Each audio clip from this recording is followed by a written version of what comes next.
എനിക്കൊരാളെ കൊല്ലാനൊന്നും പറ്റില്ല.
നമുക്ക് ഇങ്ങനെയൊക്കെ അങ്ങ് പോയാൽ പോരെ? എത്ര നാളിങ്ങനെ സാധിക്കും? പിന്നെ ഒന്നുമില്ലാതെ ഞാൻ തെരുവിലേക്ക് ഇറങ്ങിയ എൻ്റെ കൂടെ ഇങ്ങനെയൊക്കെ തന്നെ പോകാൻ ബെല്ല് റെഡിയാണോ? ഇനി അതും പോട്ടെ, എന്താ നമ്മൾ തമ്മിലുള്ള ബന്ധം?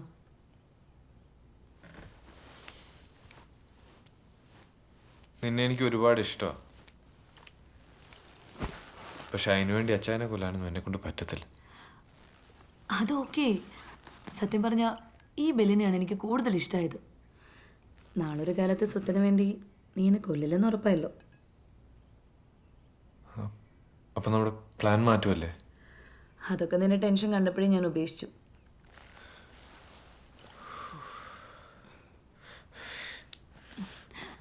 അല്ല, ഞാൻ ചോദിച്ചതിനുള്ള ഉത്തരം പറഞ്ഞില്ല. നമ്മൾ തമ്മിലുള്ള ബന്ധം എന്താ? അങ്ങനെയൊന്നും ചോദിച്ചാൽ എനിക്കറിയത്തില്ല.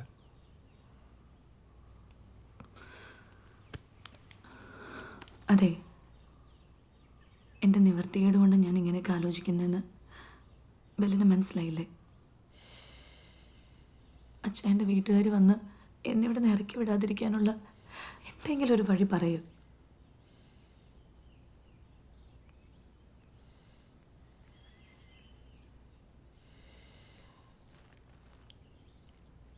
ഞാൻ നാളെ വരാം.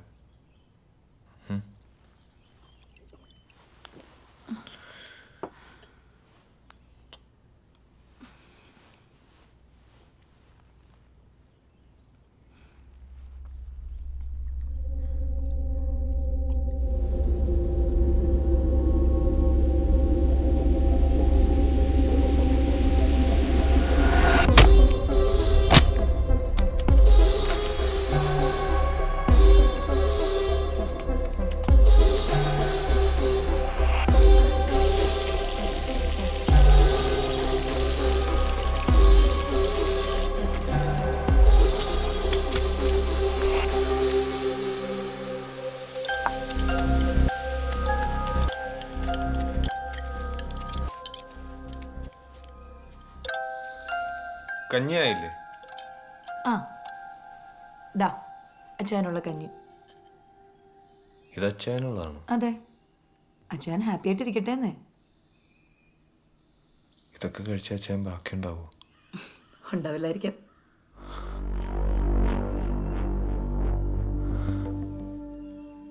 നമ്മൾ ഇന്നലെ പറഞ്ഞത് അങ്ങനല്ലേ? ഞാൻ ബെല്ലിനോട് ചോദിച്ചതല്ലേ വേറെ എന്തെങ്കിലും വഴിയുണ്ടോന്ന്. നീയൊന്നും പറഞ്ഞില്ല. അപ്പോൾ ഞാനൊരു പ്ലാൻ ഉണ്ടാക്കി. ഇനി ഏതായാലും 5-8 മാസം കൂടി അച്ഛൻ ഉണ്ടാവുള്ളൂ. ഇതാവുമ്പോൾ ആരും അറിയാത്ത കാര്യങ്ങൾ കുറച്ച് നേരത്തേക്ക് ഇട്ടുവരിക്കും.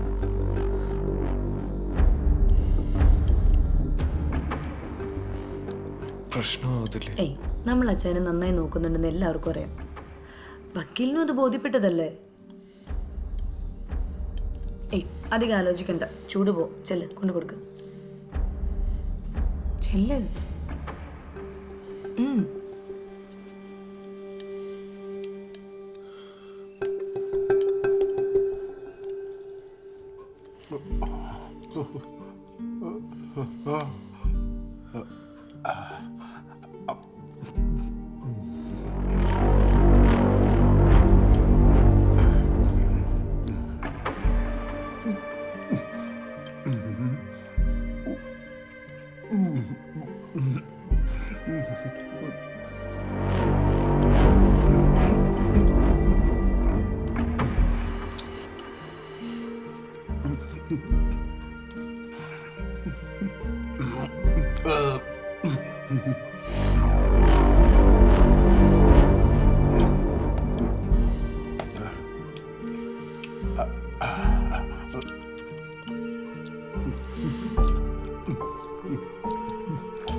അച്ഛൻ ഹാപ്പി, മുഴുവനും കഴിച്ചു.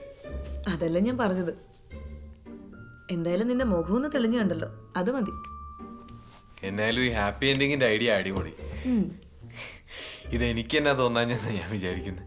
തോന്നിയില്ലല്ലോ.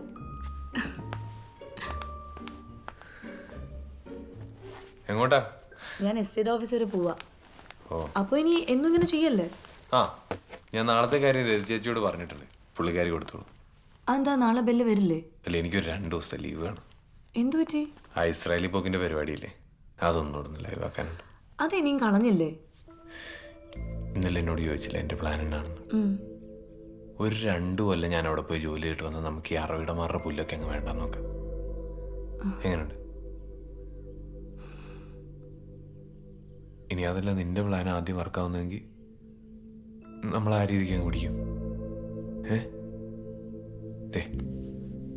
എന്നൊക്കെ ആയാലും നമ്മൾ 4 കാലിലേ വീഴത്തുള്ളൂ. ഓക്കെ അല്ലേ? ഓക്കെ. 2 ദിവസം എന്നേലും ആവശ്യമുണ്ട് വിളിച്ചാൽ മതി, ഞാൻ ഓടി വരാം.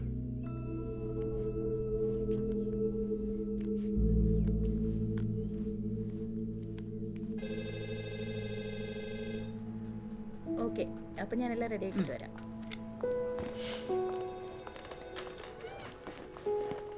അതെ, എന്റെ കാര്യത്തിൽ തീരുമാനമൊന്നുമില്ല. എന്താ ഇപ്പൊ നിങ്ങളുടെ പ്രശ്നം?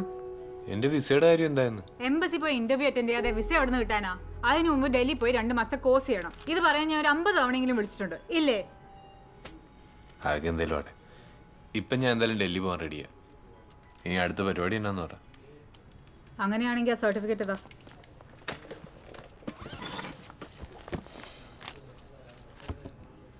ഇതിലെ SLC സർട്ടിഫിക്കറ്റും നഴ്സിംഗ് ഡിപ്ലോമയൊക്കെ എന്തിയേ? അത് തന്നെ ഉണ്ടല്ലോ.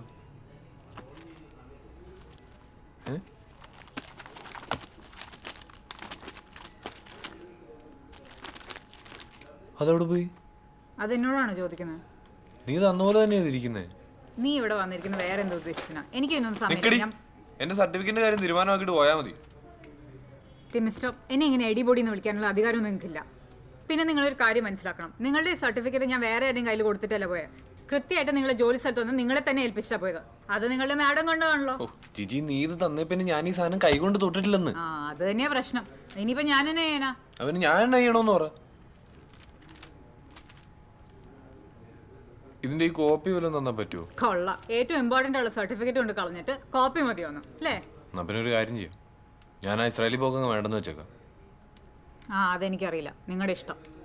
ഈ സർട്ടിഫിക്കറ്റുകൾ കൊണ്ട് തന്നാൽ ഞാൻ ഫയൽ ഫോർവേഡ് ചെയ്യാം. ഈ ഏജൻസിയിൽ വരുന്ന എല്ലാവർക്കും കിട്ടുന്ന സർവീസ് തന്നെ നിങ്ങൾക്കും പ്രതീക്ഷിക്കാം. അതിന് തടസ്സമൊന്നുമില്ല.